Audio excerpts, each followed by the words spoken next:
Assalamualaikum warahmatullahi wabarakatuh. Perkenalkan, nama saya Dina Aulia dari kelompok 3. Di sini saya akan membahas tentang latar belakang munculnya aliran Khawarij. Di mana munculnya aliran Khawarij yaitu terjadi akibat peristiwa tahkim atau arbitrase antara Ali bin Abi Thalib dan Muawiyah bin Abu Sufyan. Para ulama berpendapat bahwa bibitnya sudah muncul dari sejak zaman Utsman bin Affan. Secara etimologis, Khawarij berarti keluar, merujuk pada keluarnya dari barisan Ali bin Abi Thalib karena menolak hasil tahkim yang disebut menyimpang dari agama Islam. Mereka membentuk kelompoknya sendiri dan memberontak. Mereka lebih suka disebut syurah atau penjual karena merasa telah mengorbankan diri demi jihad dan ridha Allah Subhanahu wa Ta'ala. Namun, umat Muslim lebih mengenal mereka dengan Khawarij karena pemberontakan mereka. Khawarij dikenal dengan pandangan teologis yang keras dan mudah mengkafirkan orang lain.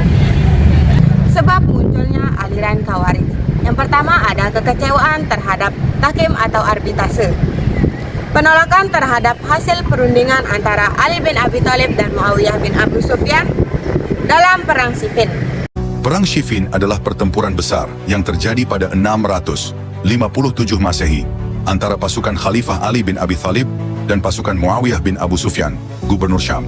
Tragedi ini terjadi dalam konteks konflik politik dan kekuasaan setelah terbunuhnya Khalifah Utsman bin Affan. Ali diangkat sebagai khalifah, namun Muawiyah menolak membayatnya, menuntut balas atas kematian Utsman. Perang berlangsung di dataran Siffin, dekat sungai Eufrat. Kedua pihak bertempur sengit hingga ribuan nyawa melayang. Ketika pasukan Muawiyah hampir kalah, mereka mengangkat mushaf Al-Quran di ujung tombak, meminta arbitrasi untuk mengakhiri konflik. Ali menyetujui arbitrasi tersebut, namun keputusan itu dianggap lemah oleh sebagian pendukungnya, termasuk kelompok Khawarij, yang kemudian memberontak. Perang Siffin menandai awal perpecahan besar dalam umat Islam, yang kemudian berkembang menjadi konflik Sunni Syiah.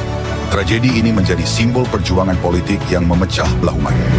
Mereka menganggap tahkim sebagai penyimpangan dari ajaran agama Islam karena melibatkan keputusan manusia, bukan hukum Allah Subhanahu wa Ta'ala. Yang kedua, ada kondisi ekonomi yang tidak merata atau tidak stabil. Kesenjangan ekonomi dan ketidakadilan yang dirasakan oleh sebagian masyarakat yang membuat mereka mencari solusi melalui gerakan radikal. Yang ketiga, ada ketidakpuasan sosial dan politik. Mereka tidak puas dengan kondisi sosial dan politik pada masa lalu, terutama terkait dengan kepemimpinan dan keadilan. Yang keempat yaitu pengaruh pemimpin yang karismatik, kehadiran tokoh-tokoh yang memiliki pengaruh kuat dan mampu memobilisasi pengikut untuk memberontak. Yang kelima yang terakhir, konflik internal umat Islam, yaitu perpecahan dan konflik internal di antara umat Islam yang menciptakan ketidakstabilan dan peluang bagi munculnya kelompok-kelompok radikal. Sekian dari saya, kurang dan lebihnya mohon maaf. Wabillahi taufiq wal hidayah. Wassalamualaikum warahmatullahi wabarakatuh. Halo semua, perkenalkan nama saya Dina Zakalina Mayanti, biasa dipanggil Dina.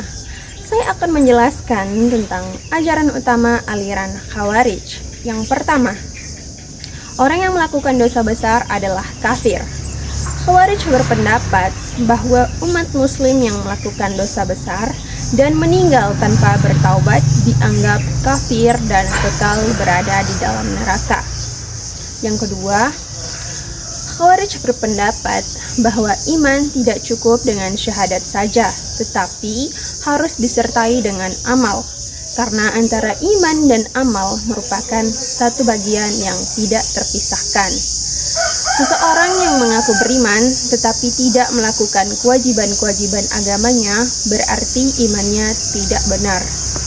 Dengan demikian, ia menjadi kafir.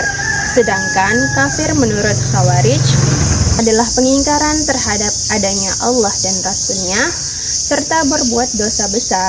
Pelaku dosa besar kekal berada di dalam neraka. Yang ketiga, pemberontakan terhadap pemimpin yang zalim.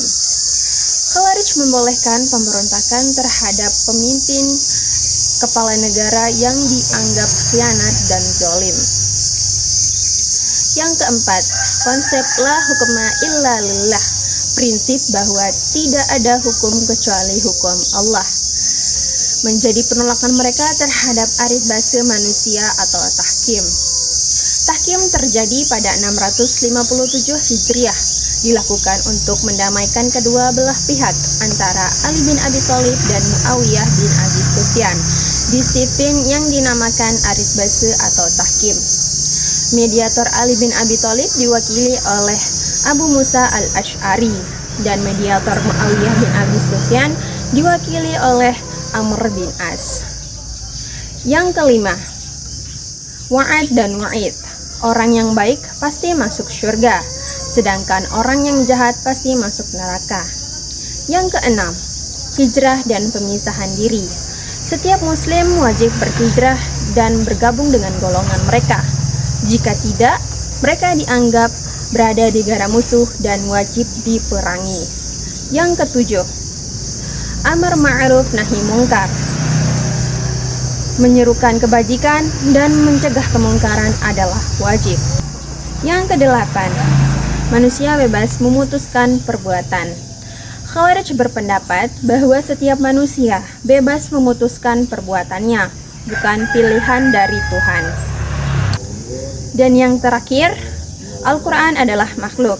Beberapa kelompok Khawarij berpendapat bahwa Al-Quran adalah makhluk, bukan kalam Allah yang qadim. Sekian dari saya, yuk simak penjelasan selanjutnya. Assalamualaikum warahmatullahi wabarakatuh. Perkenalkan, nama saya Cahaya Kamila. Di sini saya akan menjelaskan apa saja ciri-ciri kelompok Khawarij. Yang pertama, keras dalam beragama. Mereka sangat ketat dalam ajaran agama. Menurut interpretasi mereka sendiri dan mudah mengkafirkan orang lain. Kedua, suka mengkafirkan. Mereka mudah mengkafirkan muslim lain yang berbuat dosa atau berbeda pandangan dengan mereka. Yang ketiga, gemar memberontak. Mereka sering memberontak terhadap penguasa yang sah jika dianggap tidak sesuai prinsip-prinsip mereka. Yang keempat, fanatik dan ekstrim. Mereka memiliki pandangan yang sangat fanatik dan ekstrim terhadap ajaran agama. Yang kelima, literasi dalam memahami agama. Mereka cenderung memahami teks-teks secara literal tanpa mempertimbangkan konsep atau interpretasi lainnya. Yang keenam, merasa diri paling benar. Mereka merasa bahwa kelompok mereka satu-satunya yang paling benar dan kelompok lain semuanya sesat. Ketujuh, tidak toleran. Kurangnya toleran terhadap perbedaan pendapat atau pandangan agama. Kedelapan, menghalalkan darah muslim yang berbeda.